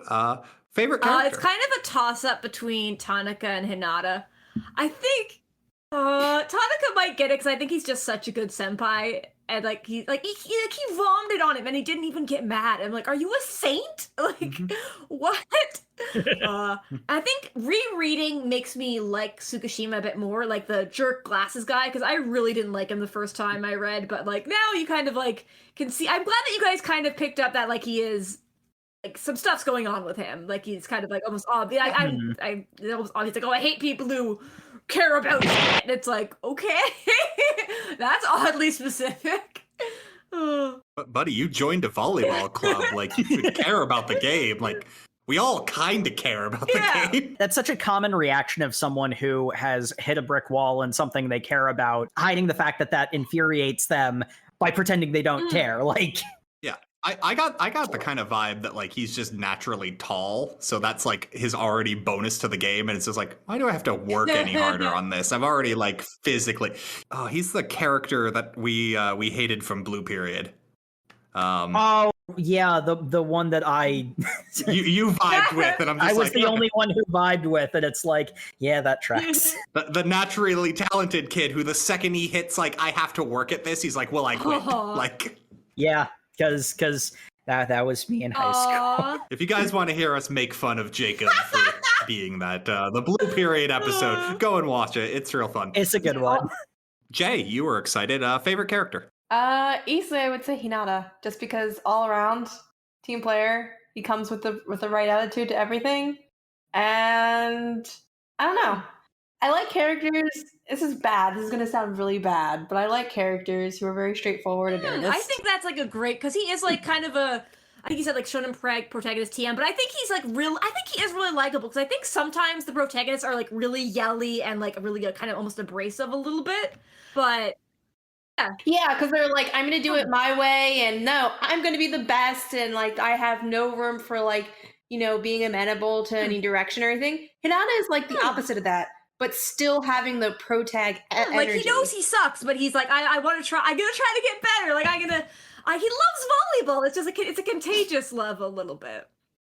So it's like he's kind of has that stereotypical protag, but like less of the negative.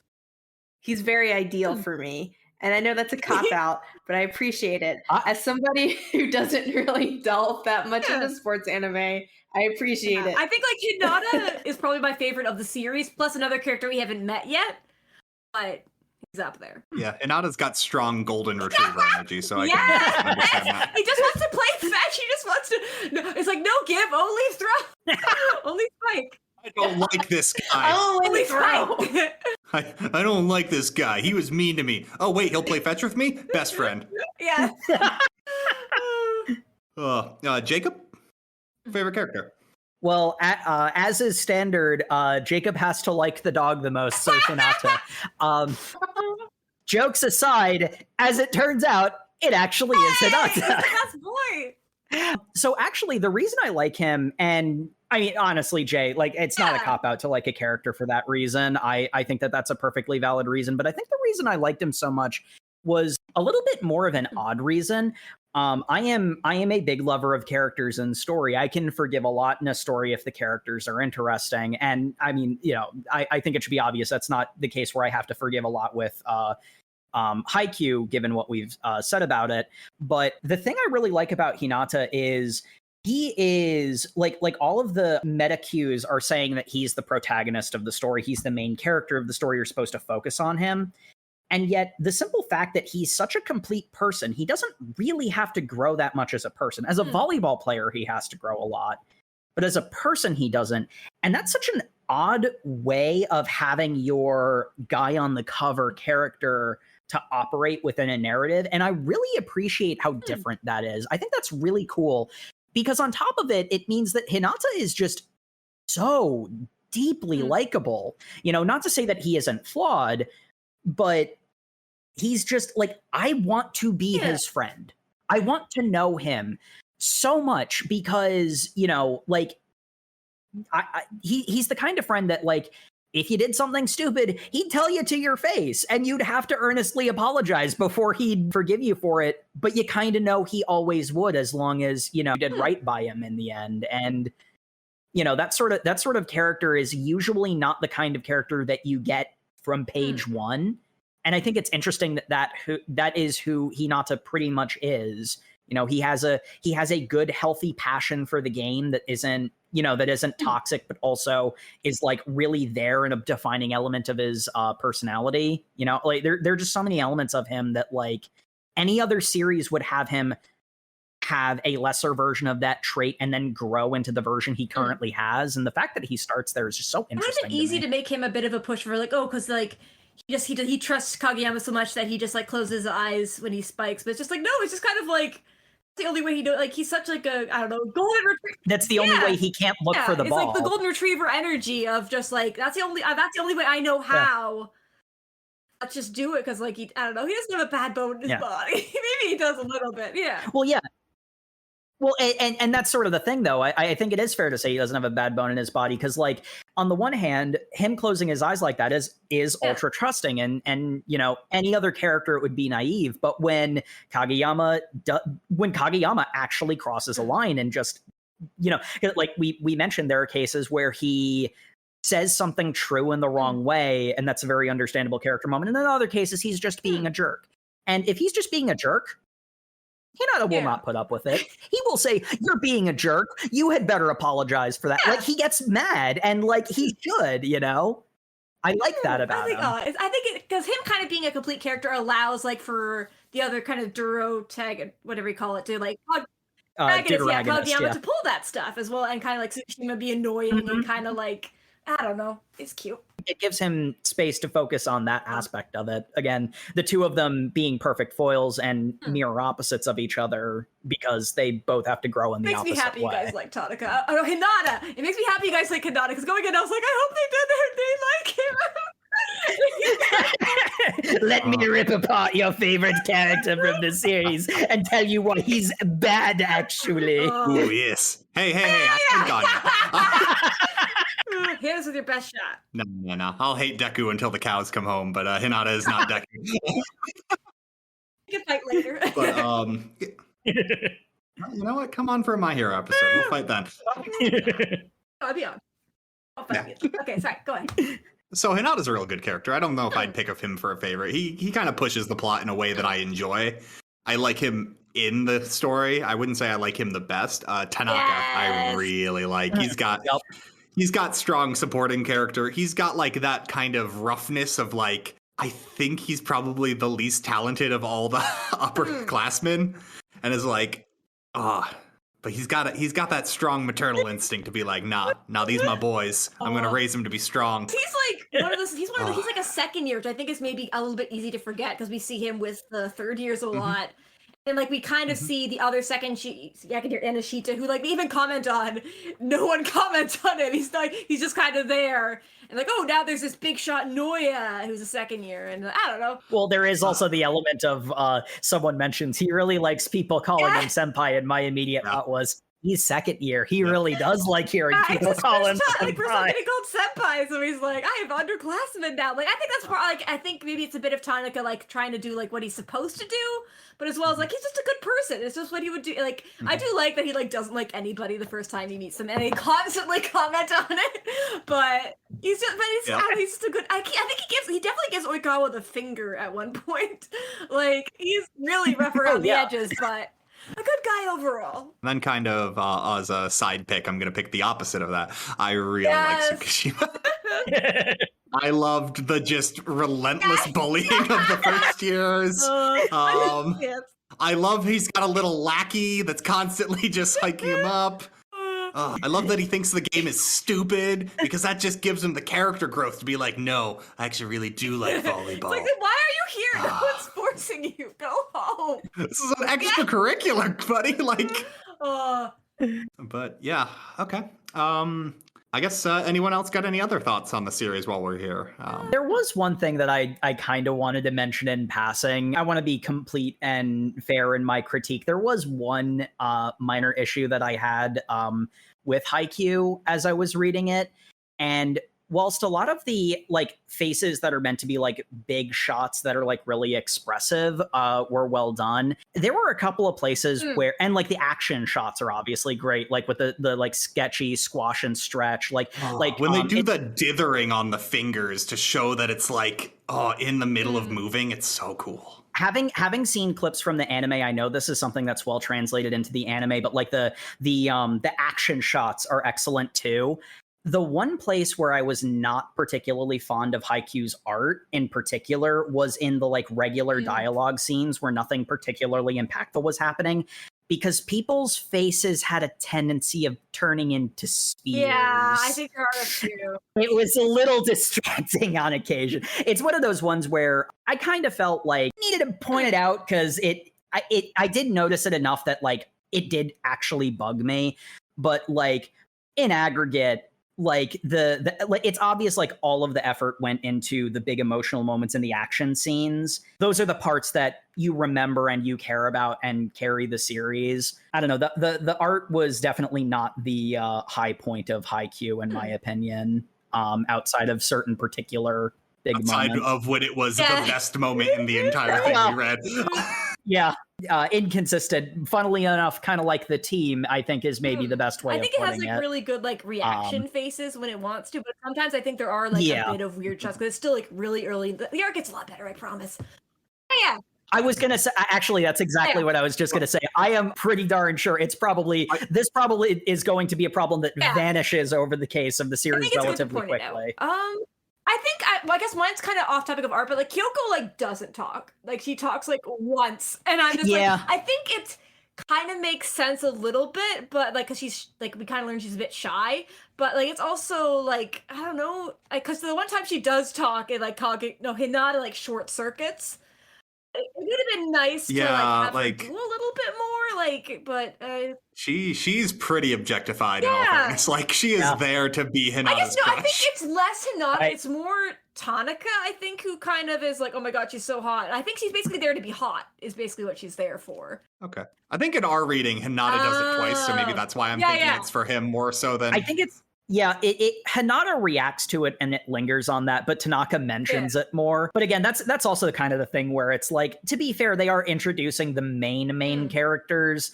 So it's another one where it's like, it's good to call out where things fall short, but also I have a feeling that that's probably going to go away. I did notice, one thing that I noticed, and actually I'm glad that got called out, because one thing I did notice is she was given volleyball stats. At the end of the chapters, they give everybody stats, and one of the things I couldn't help but notice was that she, like Hinata, is the only character with a speed rating of 5 out of 5. So I'm sort of wondering if there's going to be a parallel built between those two at some point, which is the reason why I didn't call it out directly. I'm kind of thinking and also kind of hoping that something is going to come of that character. That is such a good notice. Yeah.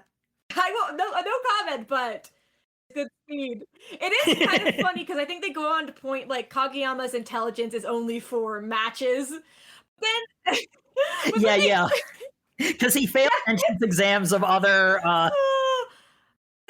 schools. And then Takeda, I think, also has low intelligence, but they don't say it's just for. Or no, intelligence is 4, but probably not for games or something. Like it's funny. Yeah, I like the current worries. It's just cute. I don't know. Yeah, those are nice characterization modes. They mostly reinforce things we already know about the characters, but again, that's sort of the element of stating out loud, like, yes, you did notice that about this character. I think Tanaka is probably the most in that category because his troubles were the kind of things that we see with him pretty regularly. It is funny, like Oikawa, we learned, like, he tried to talk to Kyoko and she ignored him, and it's like, that would have been I feel like that would have been. I don't think the anime even added that. I think it would have been cute. Yeah, that would have been a cute scene. But anyway, that brings us to the end of our discussion, so we'll finish this off how we normally do. Kendra, you've already said you've read all of this, so this question's a little unnecessary for you. Would you continue reading? I guess I'll go first since I went last in the last one. So, Haikyuu, would I continue reading? I like sports manga. I've been meaning to read this. I really enjoyed what I read. I think, honestly, if you would have asked me during Volume 1, I would have said no, because volume 1 is so wordy. and like it has a real problem where like it will be like an entire page of text and then they'll have super tiny text bubbles where you get those spearheads talking. And I got a little fatigued. And then volume 2 feels completely fresh. Like there are action panels. They don't ever have like super small text box anymore. And you get so many cool action shots. And I'm like, this is what I wanted.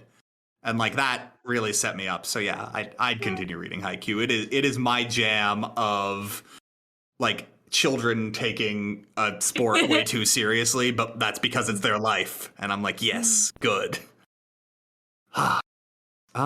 Jacob, would you continue reading? The short answer is yes, I'd continue reading. Sort of the thing I'm balking on is almost because I did have that same impression of volume 1, and that sort of combined with the wonky faces. It didn't really grab me until the practice game against Aobajosai. But I mean, like, it is 100% going on my list, and certainly not the bottom of my list by any means. The only thing that's probably going to keep me from reading more Haikyuu is the fact that, as mentioned often on this podcast, I'm a slow reader and tend not to get to things I really want to read. But you know, I mean, this is sort of an upper middle on my list, and I hope that I can get to reading more before we do our next episode, and also eagerly await our next episode when I force myself to read things I mean to. And finally, Jay, would you continue reading Haikyuu? You're gonna put me on the spot here. That is the point of these questions, yes. Thank you.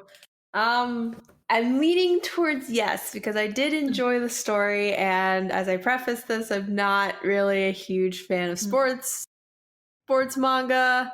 I prefer, if I have to view sports, to view them in anime form. Yeah, just watch You the have an anime. I know. So my answer to this is probably not continue reading, but would I watch it?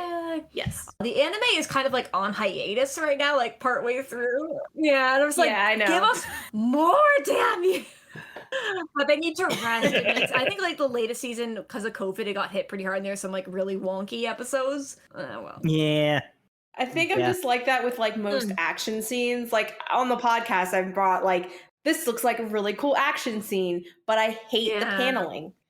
I can't, like, it doesn't capture my attention if I have to read action shots. Because this does a good sense of like how fast Hinata is, but this, like, you can actually like see them moving around. You get the voices and like understanding volleyball a bit more. The first 2 volumes, like they kind of like do a lot of like jumping around in matches, like, oh, now it's this many points, and they do like a few cool things. But I think like later volumes they like are willing to kind of dive into volleyball a little bit more, because like, oh, now we have a libero, like what do we do from there? Like, I don't know.